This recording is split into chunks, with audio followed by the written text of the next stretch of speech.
We've chosen Porto because in our research for the series, we heard from many places who told us that Porto was one of the leading cities in Europe for promoting sustainable tourism at every level. I'm looking forward very much now to hearing directly from Carmo and Anna how they are approaching tourism in Porto. So can we give a welcome to Carmo and Anna?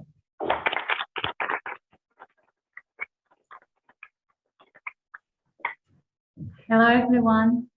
Thank you very much for your kind words, Gary.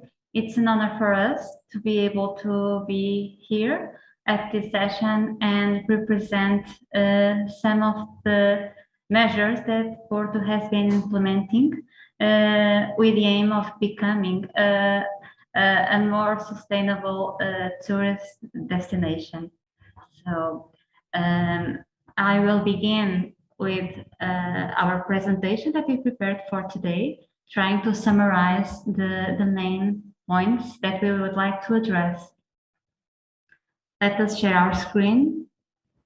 So, the theme today is tourists versus residents. We'll get there very soon.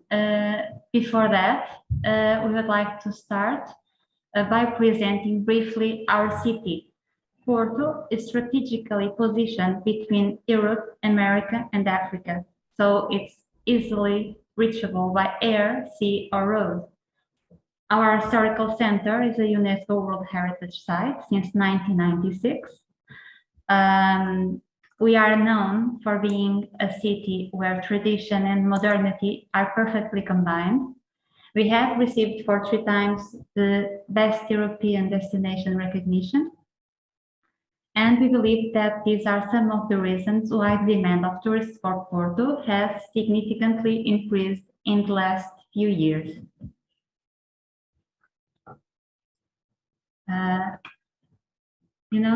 Here you can see we are not that big city, we are a small city. And despite all the tourists and even being a small city, we don't really like to think about the concept of tourists against residents. In our perspective, we don't have over-tourism. Nevertheless, we are aware of the need to take measures to prevent that situation. Our objective is to maintain a healthy coexistence between residents, tourists and visitors, and also the stakeholders. Visitors and businesses usually concentrate on the historical center. You can see and along the river and seafront. Our objective, or the objective of our measures, is to spread the flow of tourists through all the territory, including this part where we highlighted in red, which is more or less the periphery, where it's visible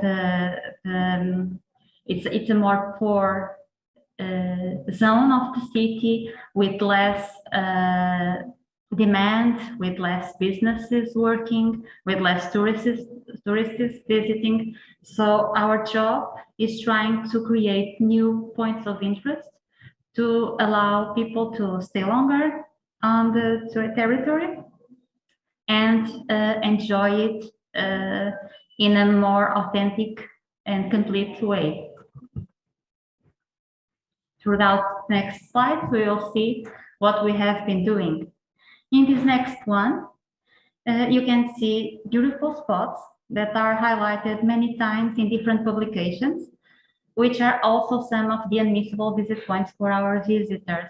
We have Foz, it's the mouth of the river, the beach area, the Café Majestic, very emblematic cafe, very old. We have the Lelo bookstore. Some of you might have heard that it is linked to the Harry Potter books, and the São Bento railway station for its beautiful tiles and history. So what we want to do is to visitors to go to those places, of course, but also to know the rest of the city. We believe that we have these attributes that you can see there. We are a city attractive, competitive, welcoming, innovative, talented, inclusive, both traditional and cosmopolitan, and with an alive and dynamic historical center. All of these attributes, I think, are good enough to make us want to position Porto as the best destination to live, to visit, to invest, to work, and to study.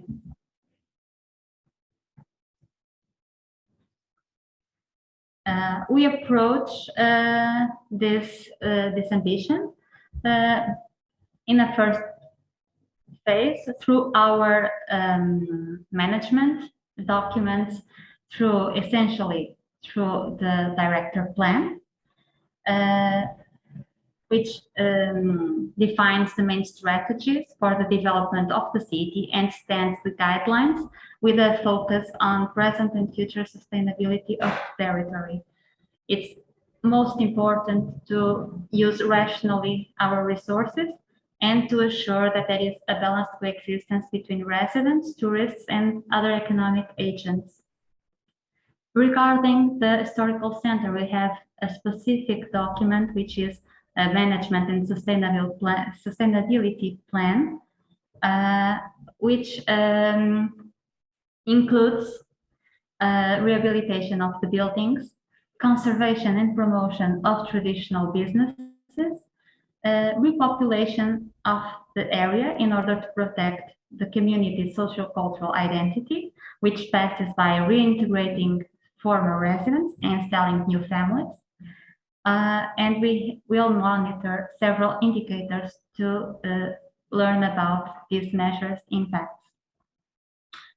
Both of these documents were subject to public discussion, during which all interested parties were able to participate. There are thematics like tourism, economy, and security, where the municipality also consults the most relevant stakeholders in those areas.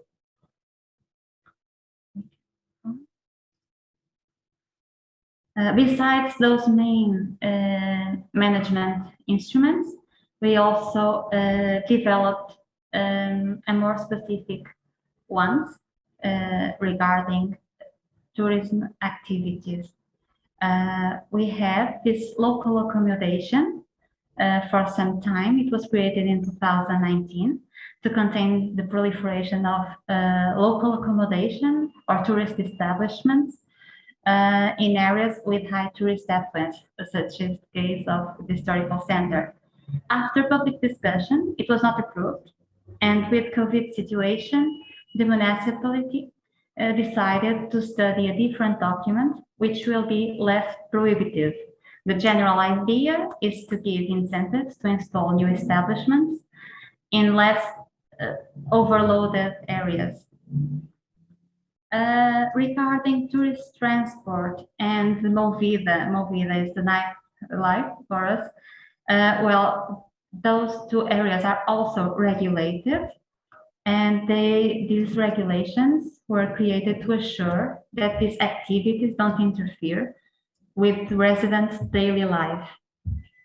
Finally, we'd like to approach municipal tourist tax, because Gary asked us to specifically talk a little bit about this. Can move on, please.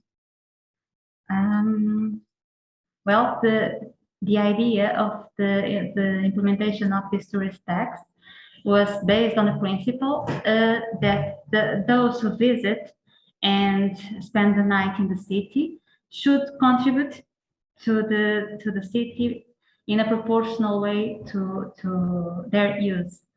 So it was defined a cost of €2 per night per person, up to 7 nights. After that, it won't be charged anymore. So we have this since March 2018. visitors pay this tax in their accommodations, whether it is an hotel or a local accommodation. I don't know if you use the same term. Local accommodation for us include hostels and guest houses and similar establishments. It's applicable to all visitors, domestic and foreign. We have some exceptions. Children under 13 years old don't pay tourist tax. People who are in the city for medical reasons also don't pay, and it contemplates the self, the patient, and two accompanying people. For situations where people are evicted from their home or similar, and they need to be accommodated temporarily in a tourist establishment, and for people who have a disability superior to 60%. So we can tell you that on the first year we had it implemented, we the receipt was about 8 million, almost 9 million euros. On 2019, it was almost 16 million euros, and 2020, for obvious reasons, much less. So we can conclude that the fact and the numbers of the visitors have also increased between 2018 and 2019. So the fact that we implemented this tourist tax didn't prevent people to come and visit us. The money that is charged will be used, of course, to mitigate the tourist footprint. We don't have, we cannot consignate the money to specific causes, but in general, as the budget of the municipality is higher, we use to in security, in urban cleaning, and so on.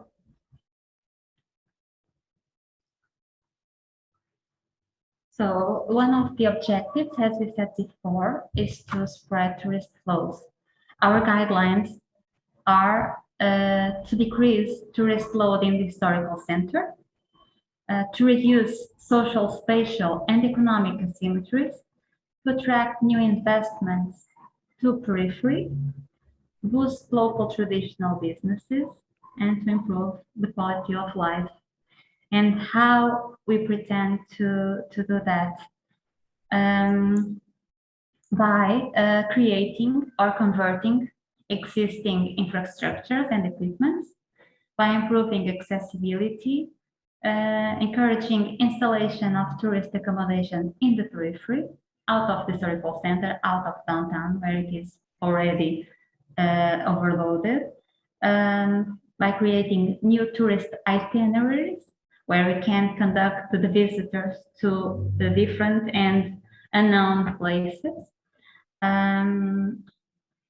creating new green spaces, or even rehabilitate the existing ones, and by dispersing the fairs and markets that are also a big tourist attraction, instead of having them all concentrated downtown and on the historical center. So regarding the infrastructures that we mentioned before, we would like to highlight the intermodal of Campanha and the new metro lines. The city is strongly investing in the public transport system, not only for the obvious environmental reason, but also to facilitate the mobility of everyone that comes to the city. The intermodal is crucial, as it will take about 1,000 buses from the city center. Also, the new metro lines will serve very populated areas. So this will be very important. and we expect to have great impact in the mobility in the city. Other important equipments are being reconverted to serve both cultural and business events, such as Bullion Market, which is in the end of their rehabilitation process, and the Superboc Arena, which is now completely renovated, and it's apt to receive big events, whether cultural or meeting industry events. And for the future, for the near future, we have a project for the old slaughterhouse, which is a very big area that is located in Campanhã, one of our most less wanted, less privileged areas of the city. It will be the future cultural center. Regarding our tourist offer, we want to offer a service with quality and protect what we have, our heritage. So we developed this program, which is Porto de Tradição, it is Port of Tradition. It was created to protect and promote the historical identity of the city's commerce. Some of these businesses are over 100 years old. The recognized establishments have several benefits: renting guarantee, advisory for free, training in languages, in hospitality, in digital skills, window dressing, and many other areas. Usually they have this survey and where they can pronounce themselves about what kind of competences they are lacking. We will also have this municipal fund associated with this program, where commerce can apply for to buy equipment to rehabilitate outside and inside the establishment and others. Also, the fairs and markets were recently revamped. They now have standardized equipment, and it was set new rules to be observed, serving the interest of principally of the merchants. And of course, we have free advisory for the trade. Regarding accommodation specifically, we have this new program also, which is Trust Porto. The idea is to recognize tourist accommodation that fulfill requisites of hygiene, security, hospitality, sustainability, accessibility, and so on. It provides free training for those who want to acquire competencies on either of these axes, but it is not mandatory. Businesses can simply apply, and if they fulfill all the requirements, they will have this stamp. And of course, there will be fiscalization afterwards. We also have this figure, a mediator for local accommodation. It was very recent also, and the idea is to have someone that can settle or help to settle problems between different parts. And finally, last but not least, because it's Porto Consentido, it's a very important program as we see it, because it was created during COVID time, and the idea is to convert accommodation that it's closed and that people don't want to continue as a tourist accommodation, and then they have the opportunity to convert it in long-term rental. So this is besides helping the owners to revamp their own businesses, it also contributes to attenuate the problem of accessible housing, especially in the historical center, and also to repopulate it.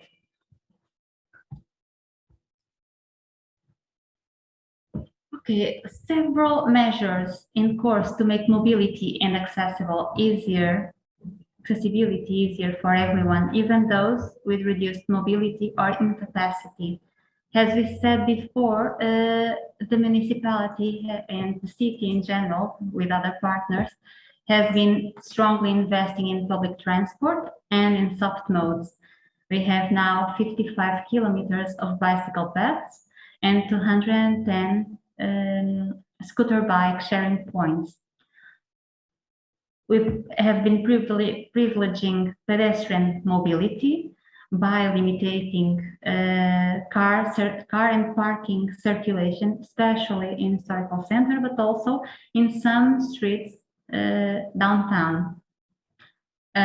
Some during the weekends, where saving space for families to stroll around in a more pacific way without having vehicles competing for their space. We have also been requalificating pavements and streets, implementing new signage, and this has been done all over the city. It's not over yet, it's a work in progress, but the feedback that we have from the residents is that they are very happy with the improvements made. Moving on. Also, of course, for both climatic and leisure reasons, the city has been investing strongly in new green spaces or in the requalification of the existing ones, as we believe it provides better quality of life. The expansion of restaurant and cafes terraces were due to COVID restrictions. And a lot of work is also being made for the rehabilitation of water courses and the quality of water, river and sea. As a result, all our 9 beaches proudly exhibit blue flags nowadays.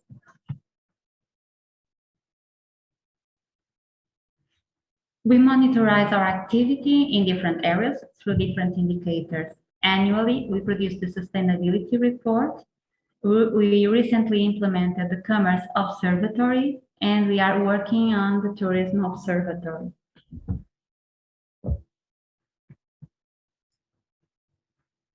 To conclude, just a brief note to let you know that Porto just received the results of the monitoring of the Sustainable Development Goals. We were part of the small group of 6 pilot European cities that decided to monitorize the 2030 agenda. So the conclusions were that Porto implemented more measures on the following axes: sustainable cities and communities, eradicate poverty, drinking water and sanitation, sustainable production and consumption. Focus on preserving local identity was also one of the conclusions. There was the development of research, entrepreneurship, and innovation. And finally, that Porto is committed to becoming more innovative and resilient, supporting new businesses and promoting spaces where ideas can be shared. Thank you very much for listening. We would like to end our presentation with this video, which highlights in a summarized way all the work and all the investments that have been made. So here it is. You breathe movement in Porto. The city's history began many, many centuries ago with a river that drew peoples and dreams to it. Over the years, the city developed and became a beating heart, vibrant and authentic. And so it comes as no surprise that today the metropolitan area of the city has a population of 1.7 million people and keeps on growing. The city combines beauty with an ability to adapt to modern demands, to anticipate and act for the future. The public transport network is one of the greatest challenges of our times. We need a modern network that appeals to people with its perfectly executed function. Rapid and comfortable transit for thousands of people demands constant investment, which is why Porto will undergo real transformation with the new metro lines. Environmental concern is another area in its strategy, such as, for example, drastic reduction in pollutant emissions from buses, renewing the fleet with ever more environmentally friendly vehicles. Each day in Porto, thousands of people use modern stations and trains that are constantly being rethought. At Camara station, a new intermodal terminal will revolutionize traffic and the entire eastern area of the city. There is a sense of duty in the city that leads to a willingness to seek out the new, seek out winning ideas and success stories. Porto is experiencing a unique moment of expansion. With sustainability and sophistication, the population, both fixed and floating, has been growing, attracted by the modernity and beauty of this region. Consequently, the number of foreigners living in the city is increasing every year and already accounts for more than 10% of inhabitants.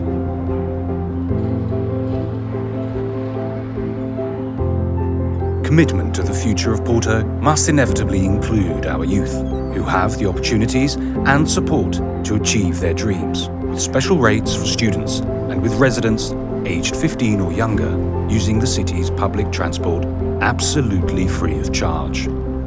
It is an example that needs to be spread, because this is a way to create modernity with the population that guarantees the future. It is with them in mind that Porto thinks about constant improvement every day. Traffic management is one of the main concerns, and consequently yet another example of success with a modern control system able to operate traffic lights actively and intelligently. But for Porto to be at the vanguard of technology, it is a daily requirement. The future of mobility will largely depend on us riding bicycles. A bicycle-friendly Porto is expanding, and there are already dozens of kilometers of cycle tracks cutting through the urban centre, the parks, the river and seafronts. The Porto Digital Project guarantees internet access in hundreds of hotspots and access points, particularly in public, tourist and educational places. Users of public transport can thus, for example, manage their journeys via the various existing applications. There has been a sequence of challenges and fine-tuning that have raised the expectations of Porto to the highest level. And Porto Airport is one of the best examples. Over the last 12 years, it has won 11 awards, including that of Best European Airport. It is one of the constructions that bring pride to the region. In 2014, the city presented its brand, called Porto, winning various international design awards. Investment in the Porto brand was one of the many steps taken to strengthen its identity as a modern city, and timely planning for the future, with investment in environmental sustainability and renewable energy. Porto is a national reference in terms of electrical mobility. Many of the municipal council, public transport and police vehicles are fully electric, with zero carbon emissions.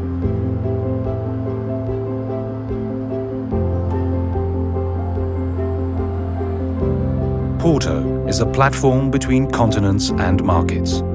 Strategically positioned between Europe, Africa and America, and with excellent air, land and sea links, it is the perfect place to guarantee the meeting between people and their dreams.